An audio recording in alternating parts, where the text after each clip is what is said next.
Hi guys, welcome to our vlog. For today's video, we're going to Taiwan. I'm going to Taiwan with my mama. And nandito kami ngayon sa bus. Joy Bus, the best ang Joy Bus from Baguio to diretso to Terminal 3. So here we are in Manila already. You can see the side of Manila. And yan, after long hours of waiting in the airport, pababa na kami going to the plane. And there we go. Gwapo ng flight attendant ba? Ganyan ang gusto kong mukha. May maamo, maputi. Gusto mukhang magaling. There, took off already. I don't know if that's Manila or Taiwan, but I guess that's Manila kasi makalat ba yung mga ilaw ba. And yan, here comes Taiwan, ladies and gentlemen. You can see how very bright it is. Yun po ang Taiwan. And ang tagal-tagal pa yan bago pa kami nakabababa kung ilang ikot ba yung plane. And here's mama. Nasa travelator kami. For your information, that is called Travelator. And on our first day, walking lamang sa park. Pumuntang Taiwan para mag-walking ang matanda. Photo shoot ba sa park kasi gusto niya ng mga plants. And dito nakita namin yung mga rare plants and others. And rare din yan. Oh, yan ang mama ba? Parang pumunta dito para mag-meditate. Parang yung iniwan namin hindi puro greens, pero actually dito puro greens din. Walking. Punta sa Taiwan para mag-walking. Ang sukat na yan. Parang tea ang wine nito. We rode on a taxi after the park. We went to the Taiwan Zoo or the Taipei Zoo. It's very convenient here. Sabi nila we have to book our ticket early because of the long queue of airport papunta namin. It's very convenient. Everything is up to the mission. Hindi ang bumili. Ayan, and that's their panda house na pinagmamalaki nila. You walk through the panda house and there's the panda. Hi panda! There's another walking session of mama. So ito na ata yung pinakamahabang walking session niya since retirement. I don't know what kind is that activity. I don't know what kind of animal is that. So namin nakita strange animals when we went there. And I forgot their names. Napakaganda dyan. It's like a big dome. And we're entering again into a big dome. And yung dome na lang is yung mga real birds na nandang birds dyan na makikita mo. Ganda, no? It's really very refreshing to see something like this for once in a while, especially with your mom. And there, yung mga nocturnal animals natin. So when you enter there, you can see animals that thrive on darkness. Ayaw nila sa maliwanag ba, kaya dyan sila nakatago. I don't know if you can see those crawling creatures over there. Ayan, walk lang muna. So, there are some animals that you can see there. Yay! Siya clear sa video, no? Oh my gosh. And here, I guess, is yung parang kakaibang manok ulit. Nakakulong. Kakaibang bird ng lakas ng hiyaw ba? Kakaiba yung sound. And they have this mini aquarium here. Galing lang talaga ng structure nito. Birds It's like a walk in the forest with all the beautiful creatures. So you can see. So we have there as well beautiful fishes. We have aquarium. So when you go up, punta mo dun sa taas ng dome, makikita mo din ito sa bababa. Fascinated ang ating senior citizen. Go mother! Take a video as much as you want. Pero wala siyang na-post. In fairness, Mahilig mag-post itong mother ko na to. However, sa travel namin yan, wala siyang na-post. Na-overwhelm ata siya sa dami ng kanyang nakuhang picture and videos. So that's the dome. Ayan. Yan actually yung aquarium sa baba. There's the elephant. Pauwi na sila. Bye-bye. Yan lang yung nakuhang video. And another walking session. Sabi ko tataas pa kami, pero you know naman, napapagod ang matanda. Pag nakalabas na kami ng zoo, and you can see the Taipei 101 and there's the beautiful sunset.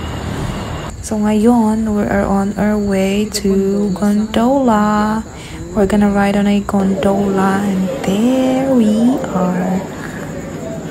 We're going to Maokong. Ayan, nagki-cable car na kami.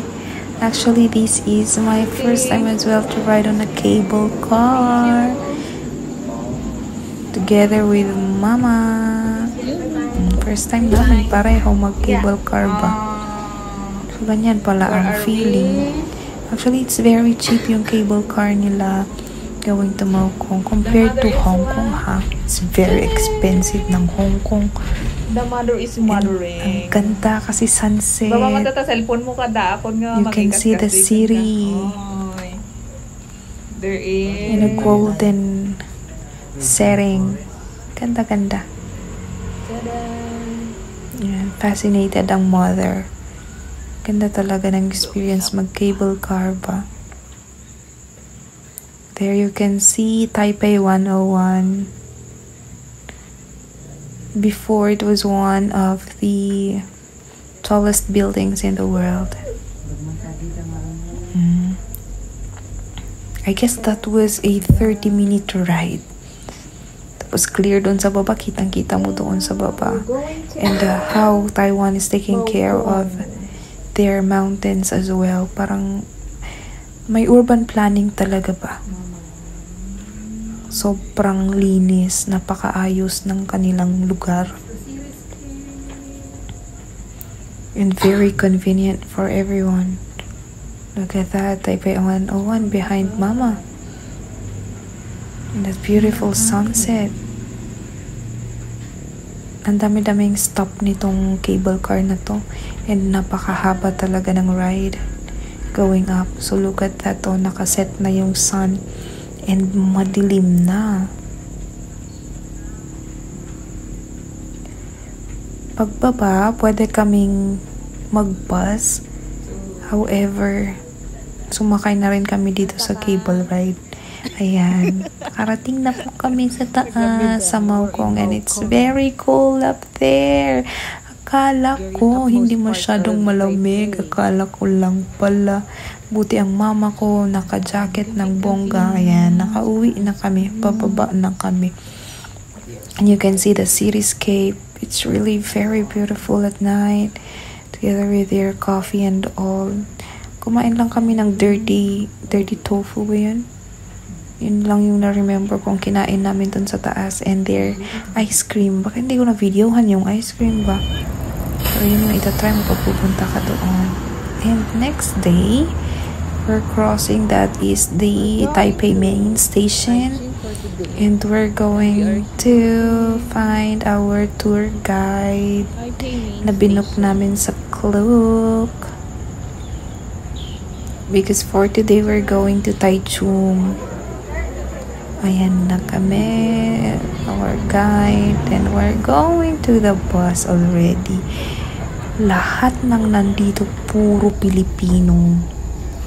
And according sa tour guide, it's his first time na mag-guide ng puro Pilipino yung nandoon sa bus. All Filipinos. There's our coffee. Yung umagahan namin ni Mama, I just bought in 7-Eleven. So there we are, the garden. Ang picture-picture lang ba? Actually, hindi masyadong wow ang Taiwan. However, the convenience and all, dun ka talaga mapapawaw. It's very easy to navigate. And lahat-lahat talaga, it's very convenient. And it's not that expensive actually. Kaya ako gusto kong bumalik ng Taiwan. I wanna go back to Taiwan and work kung pwede. There we go. That is their garden. And the people there are nice, so nice. This is one of the oldest buildings of Taichung. Punta kami sa, it's like a food court para kumain. Yan, picture muna ba? Sa Taichung ba? Oh, yan, ang babae ba? And we have here our Miyahara. Went to Miyahara. And it's a famous place there where you can buy pastries and all. Gaganda pa yung kanilang packaging. Expensive din.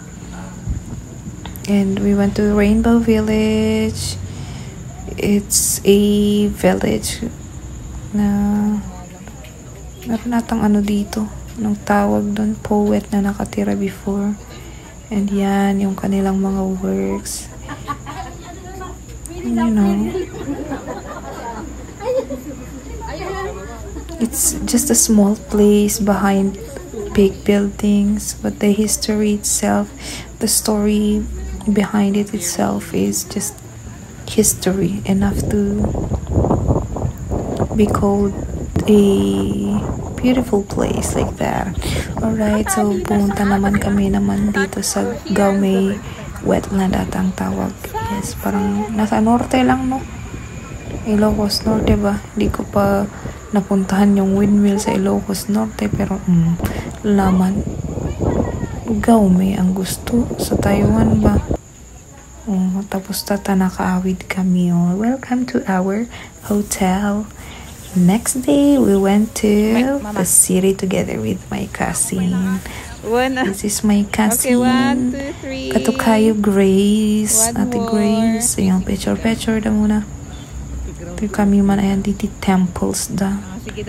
I forgot the name. Chaika Shek, whatever. So, dyan may meet your garden before mag-video da. Rekos tayo basit. You try to keep up mother na bati pimon. Yan, another try. Round. Ayan. Happy ang mother ba. So, there is a beautiful monument here in Taipei. Parang dito daw ba ang Meteor Garden before, walking dyan sila shooting ba. Imagine that. Sa loob niyan, ang dami mong makikita about the history of Taiwan and all, some artifacts, and the people there are waiting for the silent drill of the soldiers. Ang gagwapo nila pa. Manonood kami ng silent drill yan.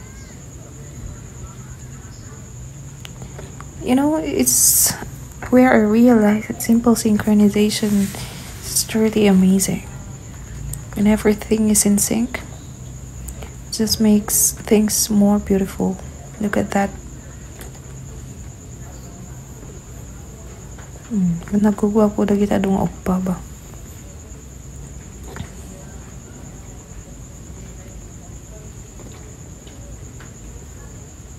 Ta-da! Come on, march forward. Forward march, guys.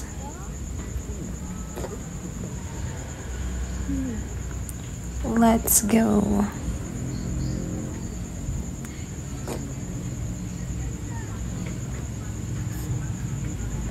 Ay na, napaot adi dito eh.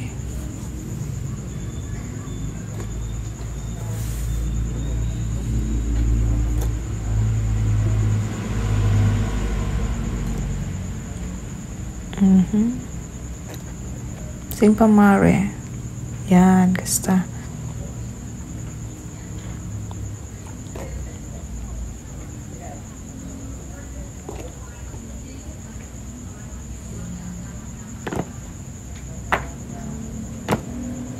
Sabay-sabay dalaman, kakagwapo da pa eh. kakatangkad and all.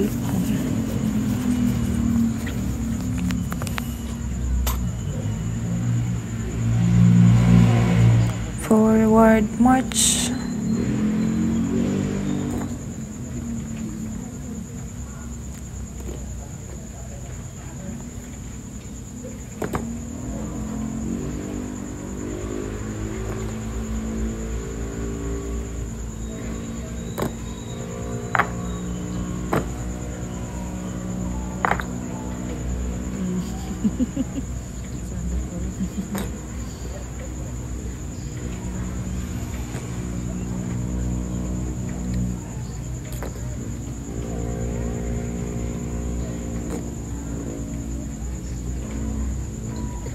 Let's go.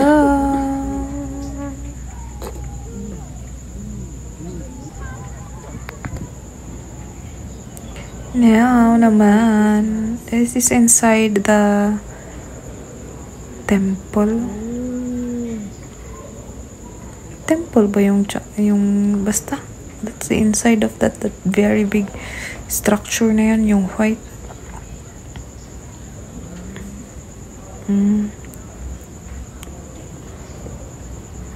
You can buy gifts here, pang pasalubong. Oh, look at the inside, laman. Beju, mare, pakitam dagita taba-tabam. And that is there. It's like leader, political leader. And outside, there are old people na nagbabasking. Yan. How nice, no? Looking at old people just enjoying their lives to music. Okay, nasa subway kami. We're going to Taipei 101. Ganda. It's very convenient, really. Transportation and all. Ayan. Pataas na po kami. Nandito na kami. Alright. You're looking now at Taipei 101. Hindi mo siya makita dito sa baba because we're very close. Hindi rin ako nanood ng mga pa-vlog para nakahanap sana ng magandang lugar to take a picture of the Taipei 101. So we entered there. And actually, it's very expensive, the ticket going there. If you want to ride on the elevator, it's like their bullet elevator. Or what you call that one? Like, wala pang 1 minute punta ka na sa pinakamataas. Imagine how many floors are that. And before kami tumaas, mamumuni muna ba sa mga decoration ng mga luxury brands nila doon. Merry Christmas. Yan, papasok na po kami ng elevator going to Taipei 101. Dream high, fly well to Taiwan. Ayan, yung kanilang elevator. Imagine how many seconds lang punta kami sa pinakamataas, and expensive ng ticket dyan. Sobra. Even the food.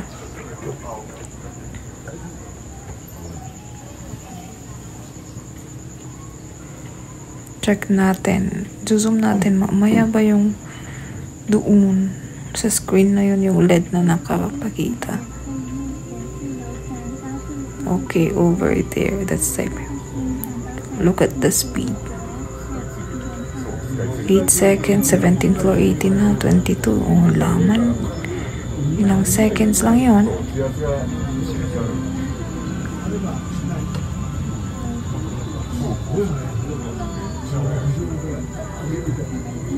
Oh, nasa 75th, 77, 26 seconds pa lang.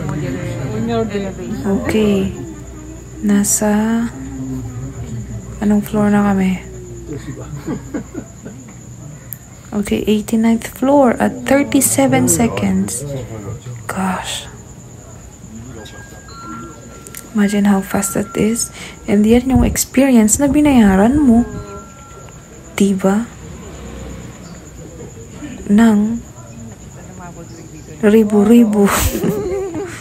I think if you're gonna convert that into cash, if you're gonna convert it into peso, it's more or like 1.5 yung isang tao. And that is just like the pendulum that holds the building against earthquake. Kaya hindi siya nagigibaba. Yan yung principle niya. Bakit may pendulum doon? That one holds the building in place against earthquake. Picture muna tayo. Walking with this basketball player na nasa harap ko na 6-footer laman. Nakaalis na kami doon after mag-picture. Tapos bumaba ulit kami. And there you can see Cartier and other expensive brands that we can't even afford. Kahit siguro yung pinakamurang benta nila hindi natin afford. We're going to the food court. Kain-kain ang mga Pilipinang lumuwas ng kanilang bansa para magmuni-muni ba? We went to... Saan yung pinuntahan namin dito ba? I guess it's a museum. And this one, there's like an audiobook. You can see it. Ayan. Lapay mo yan. Maririnig mo yung sounds ng mga insects na nandyan. Amazing. Ngati uniti karakapin.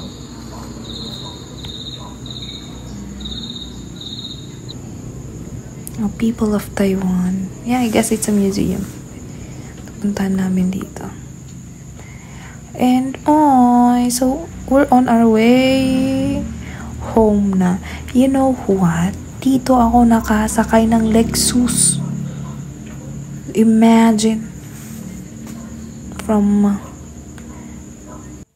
So I guess this is the end of our Taiwan vlog. Bye!